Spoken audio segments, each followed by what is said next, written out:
Come in. Welcome. I am E.G. Marshall. Welcome to the sound of suspense. The voices of victims.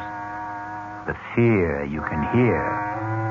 For the next 52 minutes, we're going to take you into the world of mystery and murder, but mostly into the world of terrifying imagination.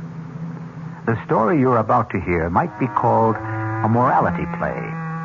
It's a story which has a question you can ask yourself. What is your price tag for killing a man? If you think you don't have one, listen to the story of Walter Van Haas and the Chinaman button. Mr. Van Haas, I'm making this as easy for you as pushing a button. Now, if you give your approval, my agents in Johannesburg will be contacted within hours. The rest will be handled simply and with dispatch. My God, I really think you mean it. I really think you'd commit murder.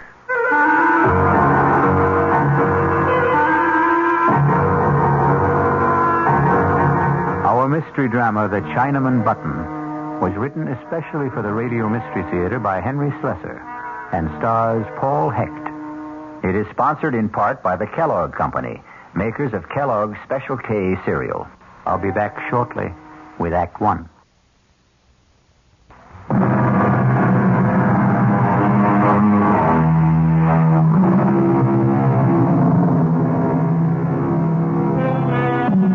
And now, Act One of The Chinaman Button. But it does not begin in China. It begins in New York City on the executive floor of a bustling advertising agency. Good morning, Mr. Fish. Good morning, Susan. How have you been? How is Hawaii? Oh, just great. Oh, you look terrific. My partner get in yet, or is he goofing off? Oh, no, Mr. Michaels is in his office. He's been there since 8 o'clock. Oh, don't give me that. I'll bet Lou hasn't been in the office before 10 since I went on vacation. Well, what do you know? There you are, just like Susan said. Hello, Phil. Welcome back. How do I look? Fat and sassy? 3 weeks in Hawaii. Luau every night. Plenty of rum and pineapple. I figured I gained 10 pounds. Well, it looks good on you, Phil. No kidding. What is this? What's the matter with you? I'm nice and brown. You're white as a sheet. You look terrible. Lou, are you sick or something? No, I'm okay. I'm fine. You look like you've been sleeping in the office or something. Well, let's hear it. There's some bad news, right? Something happened while I was away? Yeah, that's right. Something's happened, Phil, but it wasn't my fault, so help me. Okay, come on. Let's have it. We lost an account, Phil. Okay, so we lost an account. We lost the Brewster account. You want to tell me that again? I know it's real bad news, but I don't know how else to tell you. Brewster's definitely out. You want to tell me what you did wrong, Lou? Well, nothing, Phil. I swear it. It'll come out sooner or later. Phil, I had nothing to do with it. It started with a call from Charlie Edwards a week after you left. He wanted to talk to you. He said it was urgent. When I told him you weren't here, he hung up.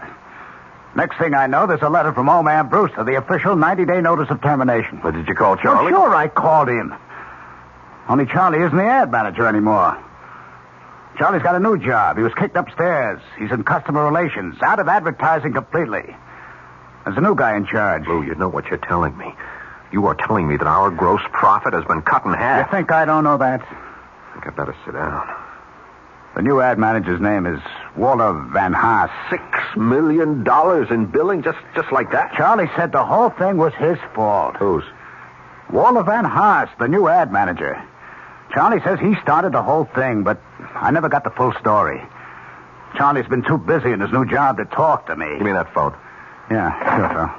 Charlie is not going to be too busy to talk to me. I haven't been kicking back $10,000 a year to Charlie for him not to talk to me.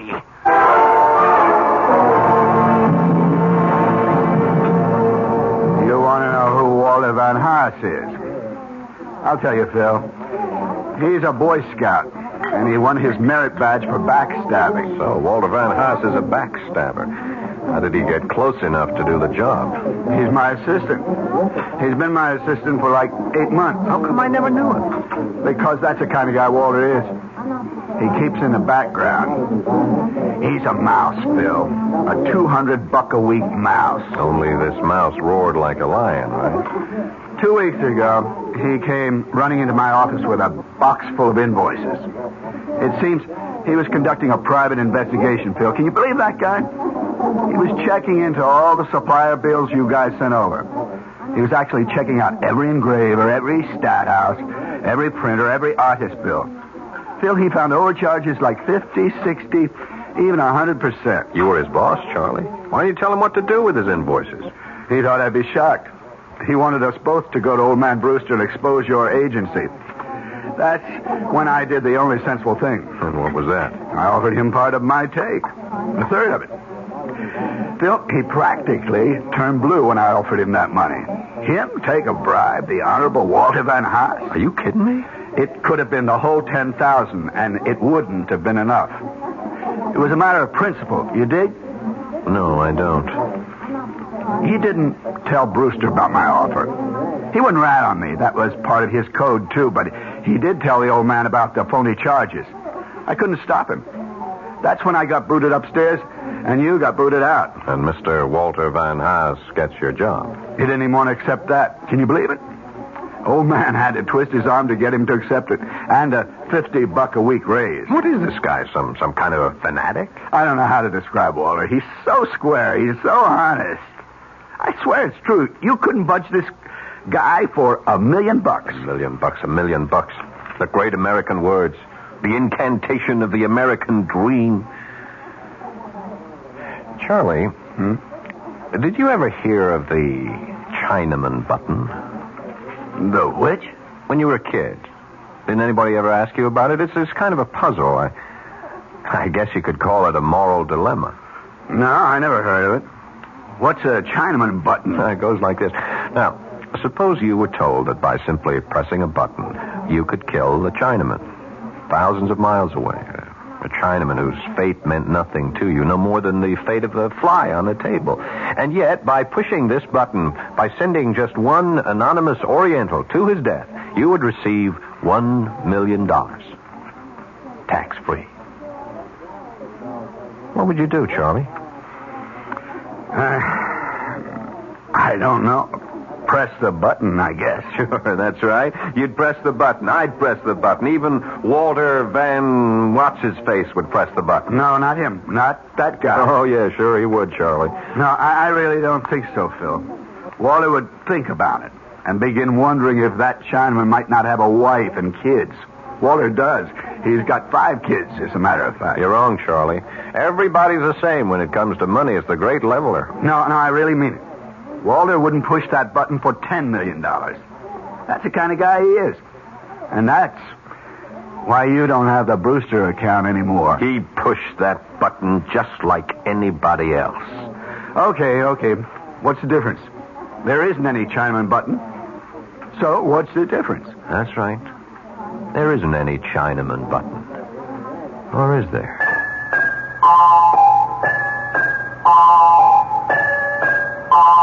I don't get you, Phil. What's all this talk about a button? I didn't say there had to be a button, Lou. Not literally. Or a Chinaman, for that matter. Van Haas sounds Dutch. How about a Dutchman? What are you talking about? I think he drank a little too much at lunch. He wouldn't be so high and mighty once he pressed that button, would he? That would knock his halo off. What? Which is worse, Lou? Taking a kickback or killing a man? Oh, come on, Phil. Will you talk sense? We'd have him right where we want him. We could call the shots then, Lou. We can get Charlie his job back. We might even get our account back. Oh, for Pete's sake, Phil, will you tell me what you're talking about? Better. I'll show you what I mean. Only first, I gotta compose a letter. A letter to who? Don't rush me. This has got to be done right. We're going to have to print up a special letterhead, something that really looks authentic. Somebody in the art department can do that. But what for? Yeah, let me use that portable of yours. We'll have to find one of those services that post letters from overseas. Dear Mr. Van Haas, you're writing this guy? Yep. Well, what are you going to say to him? I am going to offer him the American dream, Lou.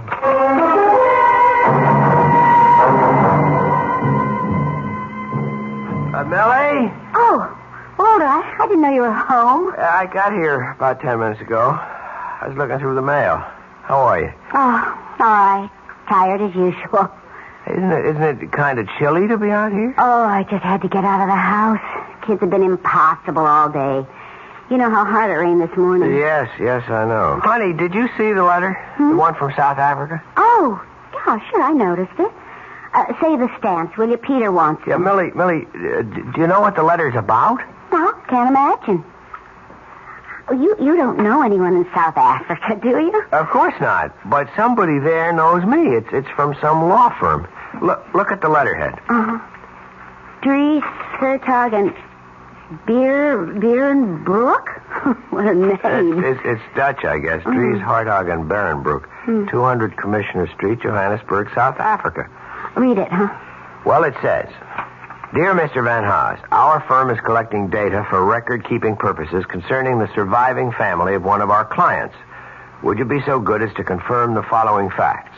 Your name, Walter Van Haas.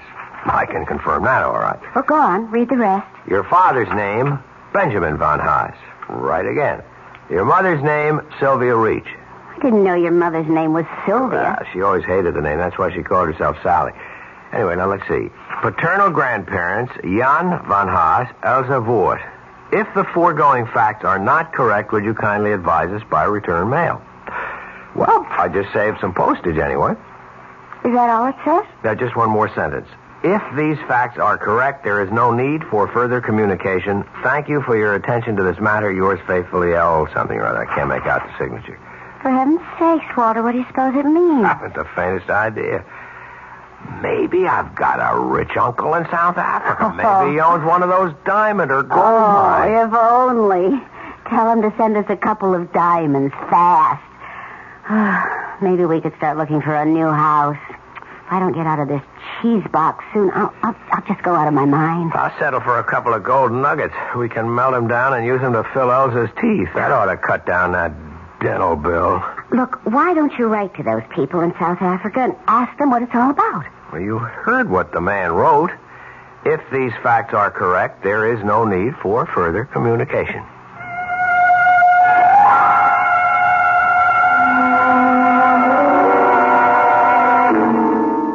Thank you for your attention to this matter. Faithfully yours, Scribble. How does that sound, Lou? Sounds like the real thing, Phil. Look at that letterhead. Is that perfect or is that perfect? Harry Trenner in the art department did it. Use the transfer type you just rub on the paper. You can't tell it from the real thing. Well, where'd you get the names from? Van Haas's family? I got them from Charlie Edwards, right out of the files at the Brewster Company. You really got it mailed from South Africa? Yeah, straight from Johannesburg. Airmail special delivery. Should have arrived by now. Phil, it's crazy. You're going to all that trouble just for a joke on the guy? It's not a joke. It's serious business. Hand me that phone. Yeah. What are you doing now? Hello, Brewster Company? Mr. Van Haas, please. My name is Thompson. Just tell Mr. Van Haas that I wish to speak to him in connection with South Africa. I'm sure he'll understand. Yeah, I'll wait. Phil, will you please tell me what you're doing? I'm going to make an appointment with this man, Lou. I'm going to make a deal with him. For the Chinaman button.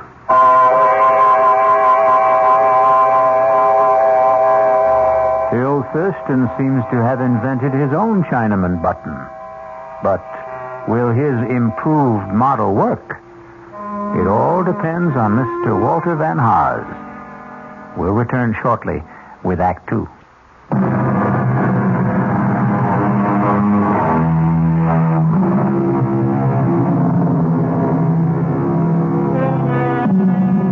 Now, let's go back to Phil Thurston.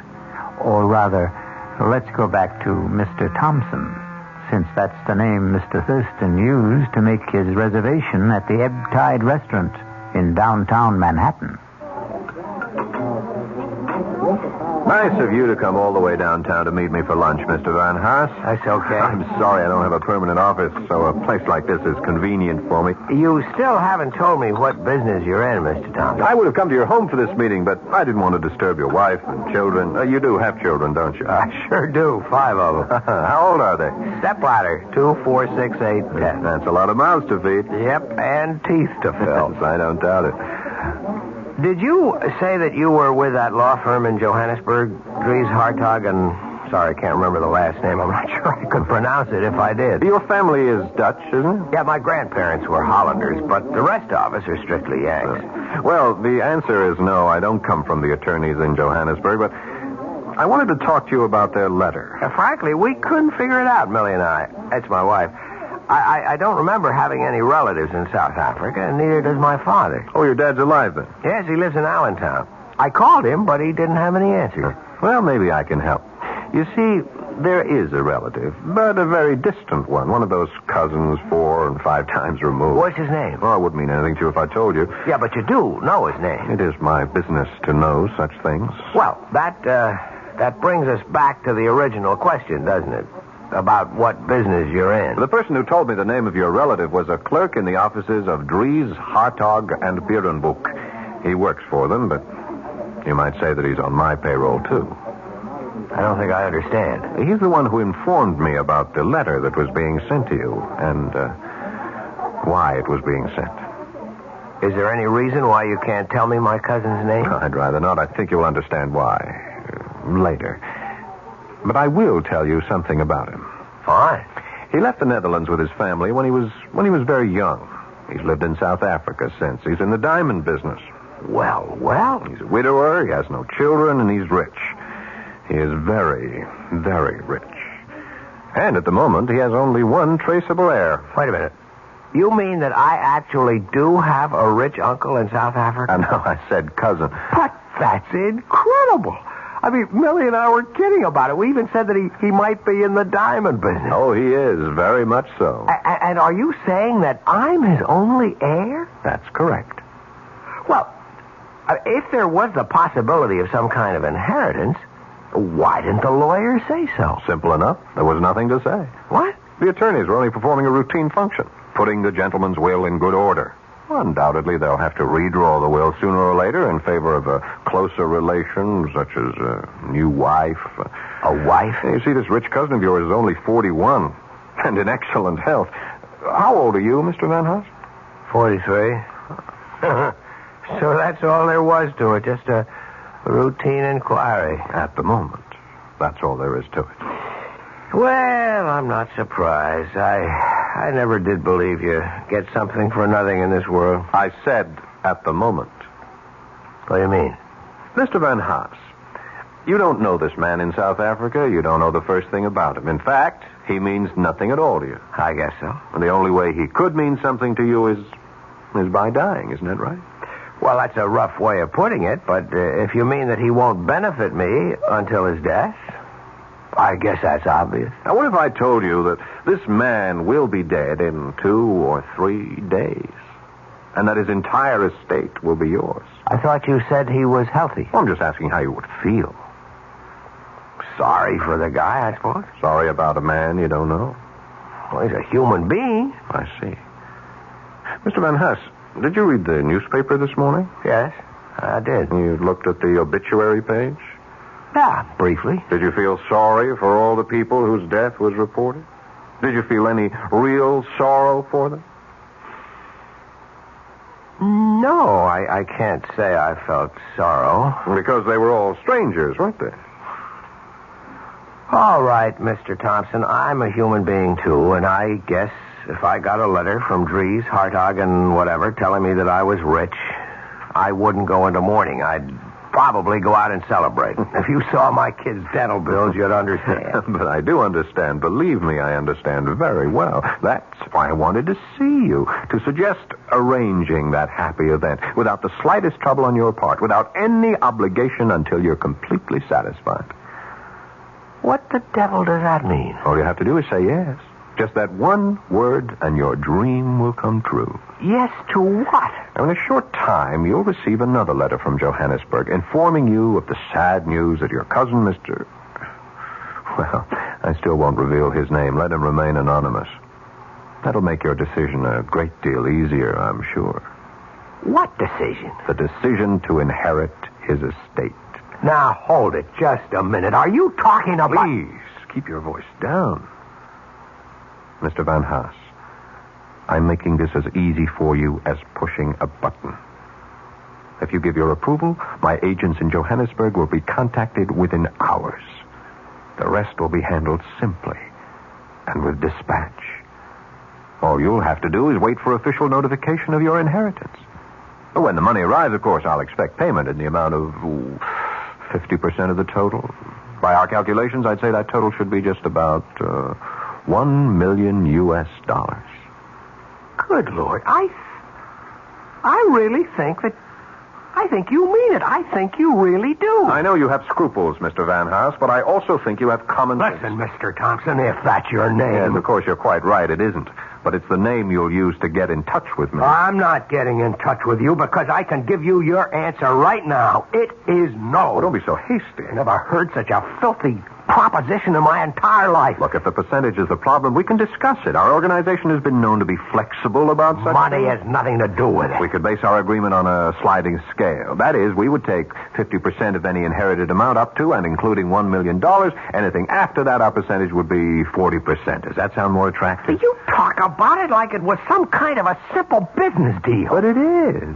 Especially simple for you. A very clean, very uncomplicated deal. You do nothing at all, Mr. Van Haas. Can I make you understand that? You won't be connected to your cousin's death in any way. In fact, our agents are so expert at what they do, it's almost certainly going to be called an accident. Believe me, we've never had the slightest bit of trouble in the past. You heard my answer, Mr. Thompson. Now, if you'll excuse me... You haven't had your lunch yet. My appetite is gone. Van Haas. What? I'm sorry. Perhaps I put the whole thing to you too bluntly. I shouldn't have expected a man like yourself to agree immediately. Or ever. All right. Maybe you'll never agree. But at least give yourself some time to think it over. I don't need any time. Just 12 hours. 12 hours, that's all I'm talking about. Now, if you change your mind any time during the next 12 hours, you can reach me at the Florentine Hotel on 51st Street. Hey, did you get that name? I don't need to remember it, Mr. Thompson. I'd like to forget your name, too, in this whole conversation. I'll be at the Florentine Hotel between 8 o'clock and midnight tonight.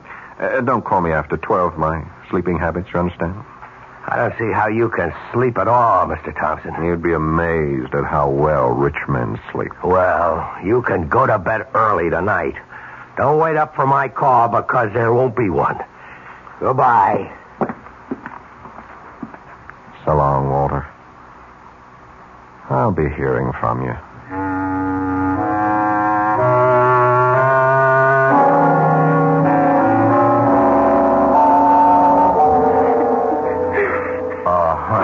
Honey, cut it out. Stop it.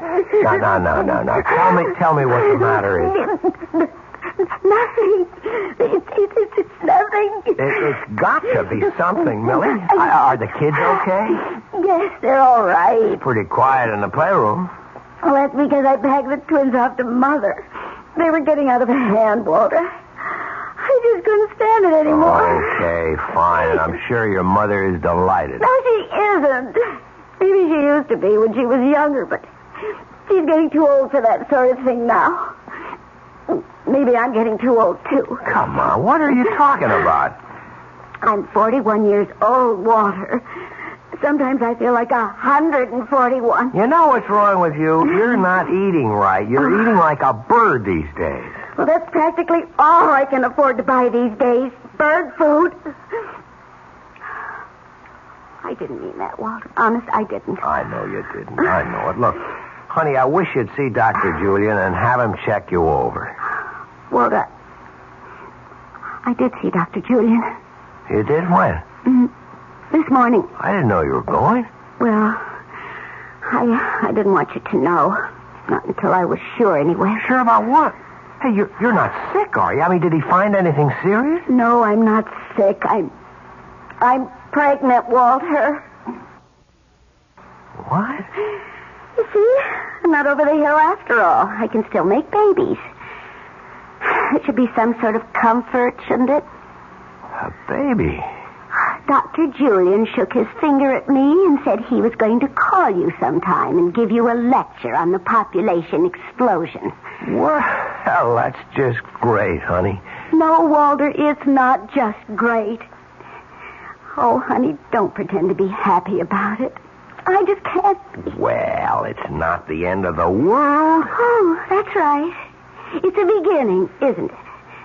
That's what Mother said when I told her. She's always said that, even with the first one, with Peter. 10 years ago, almost 11. Walter, do you realize we've been married almost 13 years? I know, Melly, and I know they haven't always been easy years. Why is everything always beginning? When does the middle of everything start for us?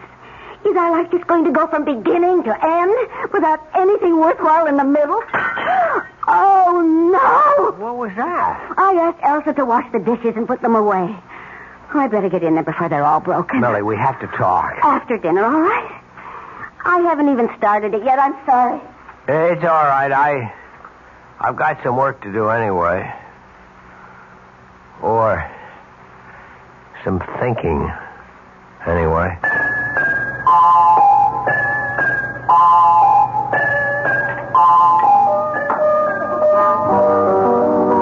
That's right, Charlie. I'm staying downtown tonight. Ah, you got something going for you, Phil? You might say that. Oh, you bachelors really have a good life. Where does she live? Pat around here? Actually, I took a hotel room for a couple of days at the Florentine. She wouldn't have a friend, would she? Well, I could call Louise and tell her I have to work tonight. Now, forget it. She'll never buy that. My wife's got a built-in lie detector. Don't eat your heart out, Charlie. This is strictly a business proposition. Yeah, I know your business propositions, Phil. Monkey business. You're trying to get a new client for the agency, right? Something like that. How do you think it looks? Will you get the deal? Charlie, I'm almost dead sure of it.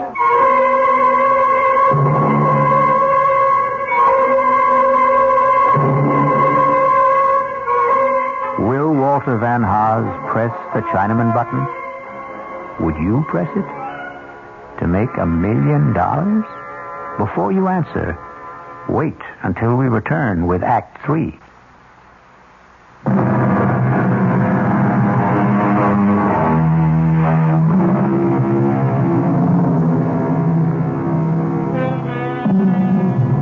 Now let's pay a visit to the Florentine Hotel. It's a posh little hotel with all the conveniences. And in room 610, there's a gentleman registered under the name of Thompson.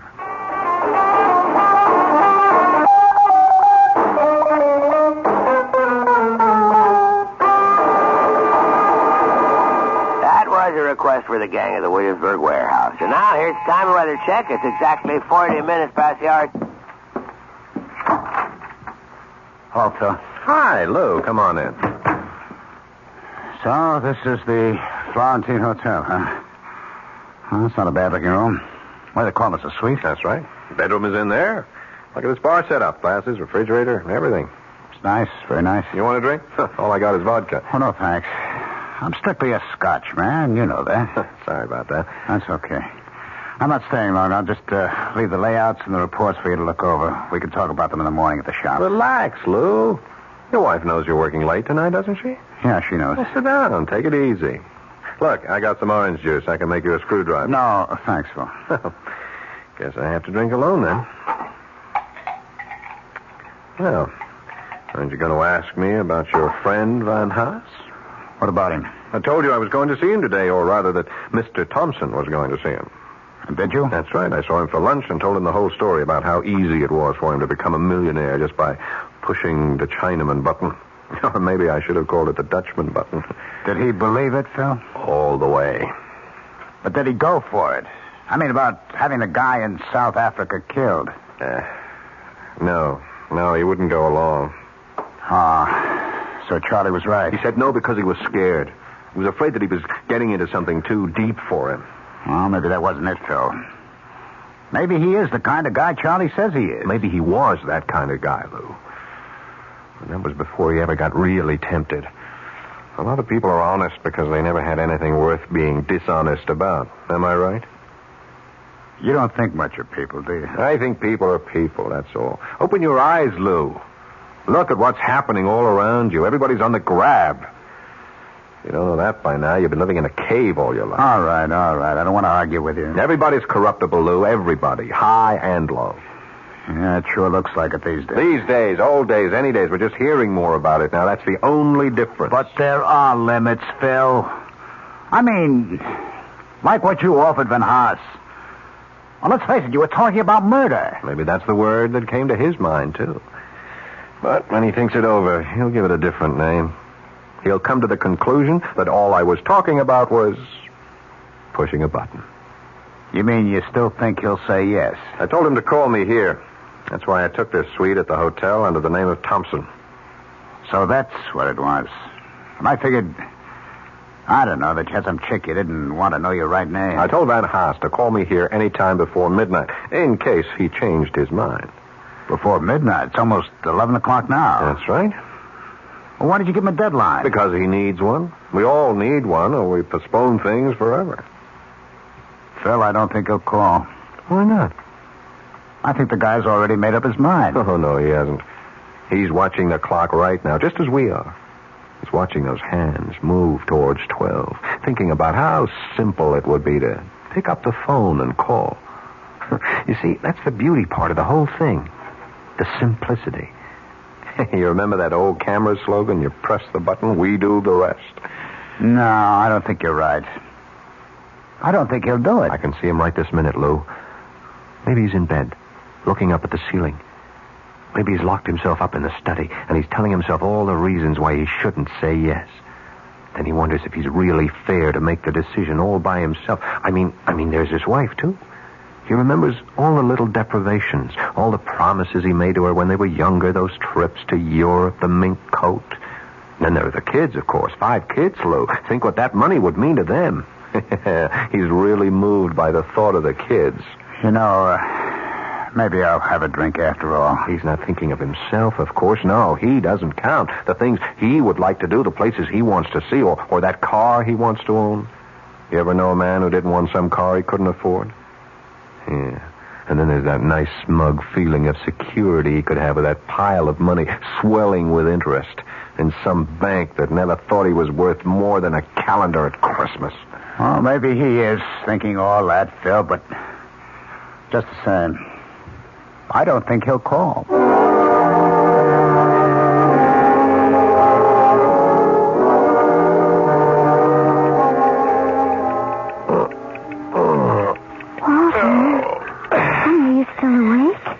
Yeah. Do you feel all right? Yeah, I'm okay. You're not still thinking about it, are you? About what? About, the baby. Oh, no. No, Millie, I wasn't thinking about the baby. Get back to sleep, honey. Well, I'm less than 2 months gone, honey. If you're really upset about... Stop that kind of talk. Well, I just thought... Well, there are alternatives. I'm sick of hearing about that alternative. I heard about it the last time you were pregnant, remember? I'm sorry. I know you're worried about money. I know all the debts we have. We'll get along. Honey, you're not angry with me. No, I'm not angry. I'm just restless. I've got business worries. Can't turn my mind off. Why don't you read a while? The light will keep you awake. Well, I'll go to the living room. Walter? Yep. I love you. I love you too, Millie. Listen to that clock. Why do cheap clocks have to tick so loud? Yeah, we've got to get ourselves an electric one, maybe one of those digital clocks. Darling, they cost money. Yes. What doesn't?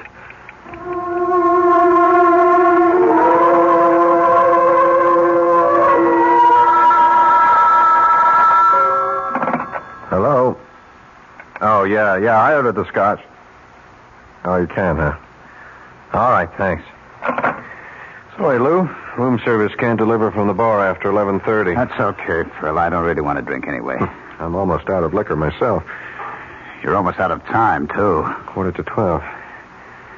See, I just can't believe it. I can't believe that guy could be that stupid. Is that what you call it? Of course. I mean, who wouldn't jump at a chance like this? Lou, I'm making it so easy for him, so painless. Easier than scratching along on a paycheck shot through with deductions. Easier than bowing and scraping every day of your life to people whose guts he hates. You know old man Brewster. Can you imagine having to be nice to that guy every day? We did it. Yes. That's why I know. Phil. I think you're taking this joke much too much to heart. You're letting it mean too much to you. There's still time left for him to call. But he won't. And he's probably getting panicky right now. What about you, Phil? He sees the whole thing slipping away from him. He's telling himself how dumb he is. He's telling himself that the Chinaman doesn't mean a thing to Dutchman. him. He's telling himself that he's got a bigger duty, a greater responsibility to his wife, to his kids, even to himself. When you forget it, it's over. No concern of his what happens 7,000 miles away. He doesn't have to dirty his hands. All he has to do is call. You're lost, Phil. Why don't you admit it?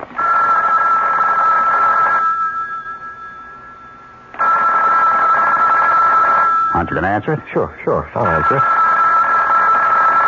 Maybe room service again. Maybe. Hello? Mr. Thompson, this is Walter von Haas.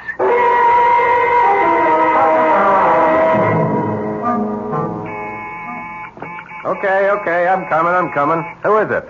Room service. Breakfast. Come on in, I'm starving. Yes, sir. Are you sure those scrambled eggs are hot? They tasted like rubber yesterday morning. They should be all right, sir. Yeah, well, you tell the chef he'll hear from me if they aren't. Yes, sir. Will you sign right here, sir? Okay. There we are. Thank you. I'll be back later for the table. Half an hour, that's all I need. Yes, sir. Guess my shower's going to have to wait. Oh, now what? Hello. Phil, it's Lou. Oh, hi, what's up? How come you're still at the hotel? I thought you were just going to stay there 1 or 2 days. It's the 3rd day now. I like it here. They stay until the end of the week. Besides, I saw some great-looking chicks at the bar downstairs. Well, what's happening? Nothing. I was just wondering if you knew anything about, Van Haas. Walter Van Haas? He's just waiting for the mailman, Lou. Waiting to hear the good news from South Africa. I spoke to Charlie Edwards. He says Van Haas called in sick yesterday. Yeah, I'll bet he was sick. I'll bet he was home planning on ways to spend all that money he thinks he's going to get. $1 million. No, 500 grand. Are you coming into the office soon, Phil? Sure, I'll be there just as soon as I finish breakfast and grab a shower. I'll see you later then. All right. I'll bet those eggs are cold for sure. Oh, for Pete's sake, it's a conspiracy. Hello, Mr. Thompson. Well, what are you doing here? May I come in? I told you not to get in touch with me, Van Haas. Yes, I know you did, but I had to talk to you in person. I told you that it was for your own protection. Don't worry. I found out your room number, and I came up the back stairs. Nobody knows I'm here. Well, why are you here? Please let me come in. All right. As you can see, I'm just about to take a shower, so whatever you have to say, would you make it fast? Yes, I'll make it fast. I hope you haven't come here to say that you changed your mind, because it's too late for that. The thing is over and done with. It is? You're sure of that? Well, as soon as you gave me your okay, I was in touch with our agents in Johannesburg. They didn't waste any time either. And it went, all right? Flawlessly, just as I promised.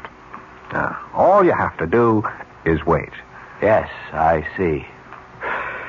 I just had to hear it from you, Mr. Thompson. I had to hear it from myself. Well, now you've heard it. Now you go home and you wait for the mailman. Yes, the mailman. What's the matter, Van Haas? You look strange. You feel all right? Oh, yes, I feel fine. Truth is, I never felt better in my life. Good. I'm glad to hear it. I feel a lot different than I felt 2 days ago. I can't tell you what a torture it was for me to make that phone call to you. Absolute torture. But after I hung up, I felt as light as a feather. You did, huh? Yeah, felt fine. Felt wonderful. Even though I got myself involved in killing a man. It's funny, isn't it? It was easy, wasn't it?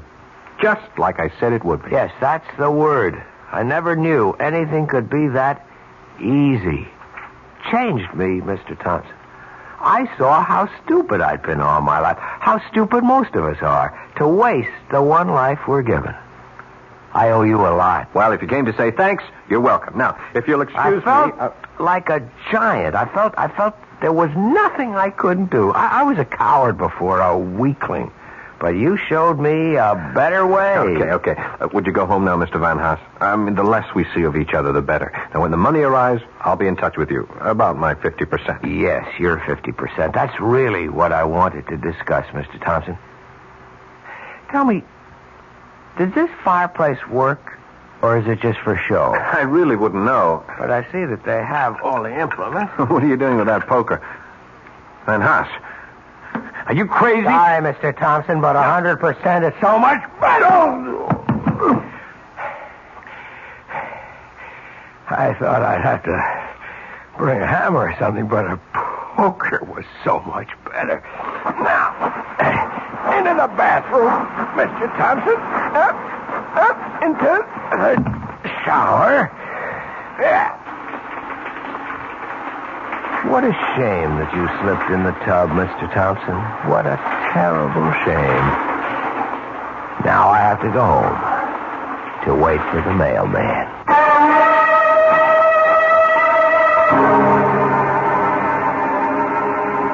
There's an old saying, if you're going to dig a grave for a man, make sure you dig two. I'll return shortly.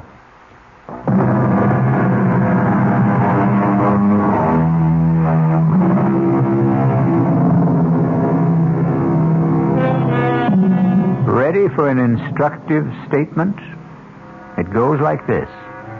The wonderful thing about radio is that it can be enjoyed in complete darkness. And isn't darkness the natural medium for mystery? Our cast included Paul Hecht, Ralph Bell, Mason Adams, Evie Juster, and Will Hare. The entire production was under the direction of Hyman Brown. Now, a preview of our next tale. You know the saying, if you can't lick 'em, join 'em? Come on. I decided to join you, Jason, to do business your way. I want a certified check for $50,000. When I've finished, I want another 50. And you know me well enough to realize that I'm not going to give you $50,000 just because you asked for it. Not even to save your life? Are you trying to blackmail me, Harry? I'm trying to do you a favor. Your life should be worth at least $100,000. Before I agree, answer one question. Do you know who's going to kill me? I do. Who? Me. Radio Mystery Theater was sponsored in part by Anheuser-Busch Incorporated, brewers of Budweiser. This is E.G. Marshall inviting you to return to our Mystery Theater for another adventure in the macabre. Until next time, pleasant dreams.